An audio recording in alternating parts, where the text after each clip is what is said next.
Well, how are we doing, Beatstar players? This is iRoaster505 here, and welcome to a different Beatstar editorial than usual. Throughout my time of playing Beatstar, I never actually gave my thoughts on the top 10 worst standards extremes. Obviously, a lot of extremes do vary back and forth between which is more fun, which is more boring, which is more annoying to play.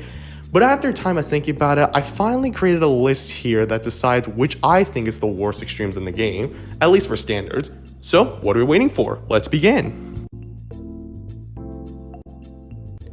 Before we start, here are a few ground rules. It'll only be standard extremes only for this list, and these are going to be based around the charts rather than the song themselves.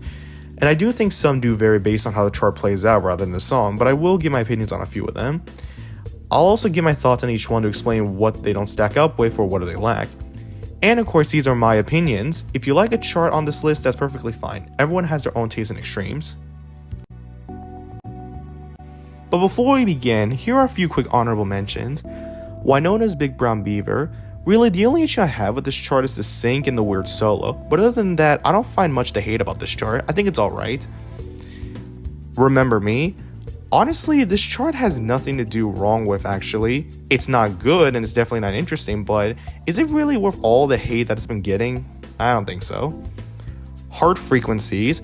It's a pretty boring in the first half, but I think it does progressively grow more into an interesting chart by the end, especially with the final very long spam section by the end. Estilo Cochino. As I mentioned before, I won't be including songs based around the preference here, and even with the song being really bad, the chart itself is indeed solid and interesting. So number 10 goes to Give It To Me by Sisqueets and Tekasi. Hope I'm pronouncing that right. From season 31 of Sparkle and Pop, we expected actually more better songs at this time, and Give It To Me didn't really stack up. Now, be clear here that I don't hate this extreme. In fact, I do have a soft spot for it since it was my third extreme DP. But when you really get down to it, this one's one of the most gimmicky extremes I've ever seen, and it does actually feel a bit uncomfortable to play for more players. It also doesn't feel like nothing much is going on except for the over-reliance on swipes, which isn't a bad thing, but it does actually cause a little bit of difficulty to be lost by the end. Definitely one of the easiest extremes I played.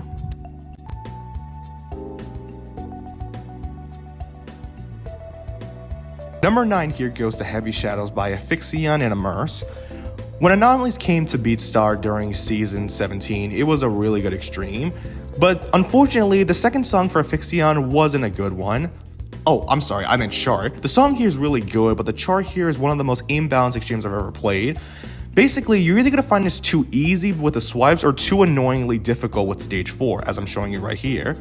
I do think it does actually flow well to make the chart at least a little unique for imbalanced difficulty, but when you're trying to actually give it more of a straightforward gameplay, especially for a song this hard and going into the metal genre, it doesn't stack up a lot. It's very inconsistent and very imbalanced. Number 8 goes to Under the Weeping Moon by Skit, with a capital T for some reason. Season 46 was a pretty chill season after season 45, but this here was probably one of the weakest rock extremes I've ever seen here. The problem with this extreme inconsistently is definitely the timing. You can find a lot of annoying parts here like in stage 4, and the timing here in the beginning here does actually have you scratching your head. And also the final stage just basically gave up and just become repetitive.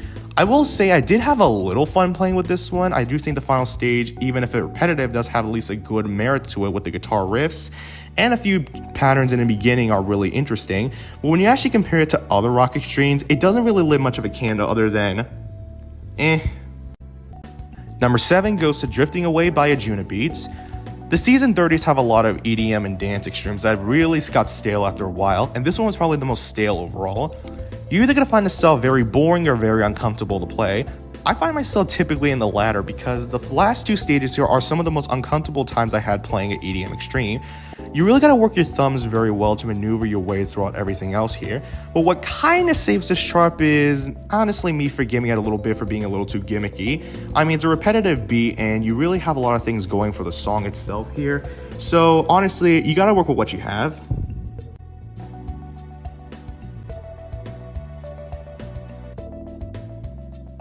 Number 6 goes to Slumber by Radiant Knife.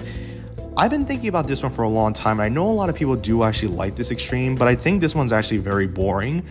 The problem with this one is that while there's a lot of great patterns going for it, it gets stale once you actually figure out as being a repetitive song overall. Obviously, it's an instrumental song, there's no lyrics to it except for the screaming by the end, but honestly, it's a very slow speed, and the crayon patterns here just make it kind of uncomfortable to play. I will say though, maybe if the speed was a little more faster and the patterns were a little more spread out here, it could have been a better kind of extreme here. But what we got here is probably the most mid-rock extreme I've ever played. Number 5 goes to Clash of Clans themes. Welcome to the only extreme on this list that isn't rock or EDM. Gimmicks here don't stop with swipes here, but this one here has the triple micros. It actually becomes very gimmicky when you realize this is all it's going to do here. It makes it very annoying to DP, especially if you're one of those players who are trying to DP every extreme. And honestly, there's not much to actually think about here personally. Aside from that though, the chart pretty much plays straightforward, not much fun to be had here. I mean, the final section is pretty good, I guess, but the rest of it's just pretty boring. But thank gosh the big perfect plus bars here, otherwise this would have been a lot worse. Number 4 goes to No One Knows by Queens of the Stone Age. I'm pretty sure all of you are shocked this isn't at least number 2 on the list. Well, in all honesty, I do think the patterns in this one are crazy torture. But in a different way, I actually do kind of respect it for being such a trickster. This is one of the first trickster extremes I've ever played in journey mode. And let me say here, it lives up to its name of No One Knows, because it's a very painful chart to do. I'm a bit more forgiving for this one because I do actually see some creativity about how bad this one is, and I do actually understand why a lot of people hate it. Heck, I hate some of it too. But when you're looking at a unique perspective, it definitely does a lot here to actually stand out, just in the wrong ways possible.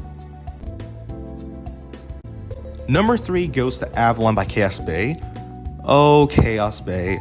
Season 29 was a really good season with a lot of great songs and great charts, except for one. Avalon is one of the most forced extremes I've ever played. It tries way too hard to chart the instrumentation percussion very well, but it results here in very bad timing and very bad patterns here that really do make it more disappointing to play than overall fun. I do actually like a few parts of it, like the guitar riffs in the final stage coming up, and usually I think there are some fun merits to it, but it doesn't really need to be an extreme. If you just chart the vocals and maybe a bit less of the instrumentation, it could have been a really good hard, or heck, maybe a normal. Let's see if the alternative version can live up to that. Number 2 is obviously Firestarter by The Prodigy. Unlike Avalon, I was more disappointed than annoying by how this chart actually played out, but Firestarter was definitely the annoying one from the beginning. The sync here, the I don't care thing really hurts this chart really well. First glance, it definitely looks like an easy chart here, actually looking like a hard than an extreme, but what gets you really badly is the timing. It is non-existent. You will definitely get a diamond on this one if you definitely know where the patterns are going here, but getting a diamond and a diamond perfect on this one, as Ben Matson usually says, is the Grand Canyon. And honestly, it's very annoying, and I would suggest actually practicing on this one a lot if you want to DP it, but I don't think it's worth it.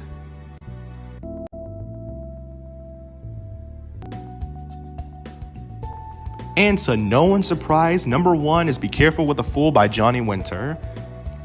Well, I bet you're wondering why this one's a number 1, but do I really have to explain it? I mean, the chart's terrible, the patterns are horrible, the timing is freaking unbelievable.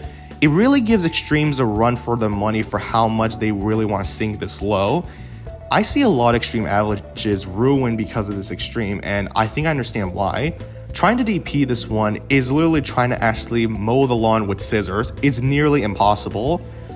So yeah, this one basically based around more about luck than skill. It's the ultimate disaster of extreme I've ever seen. It's really bad.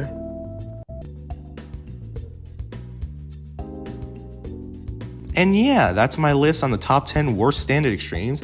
Do you agree with the list? Obviously, I don't expect everyone to agree full-heartedly here, and I know there's some extremes that I may have missed or do deserve to be not put here. So if you can think of any standard extremes you think are your least favorite, let me know in the comments below. If you want me to do a list of my favorite standard extremes, I might do it in the future. But as always, thank you all so much for watching this wonderful video, and you all have a good rest of your day. Bye-bye.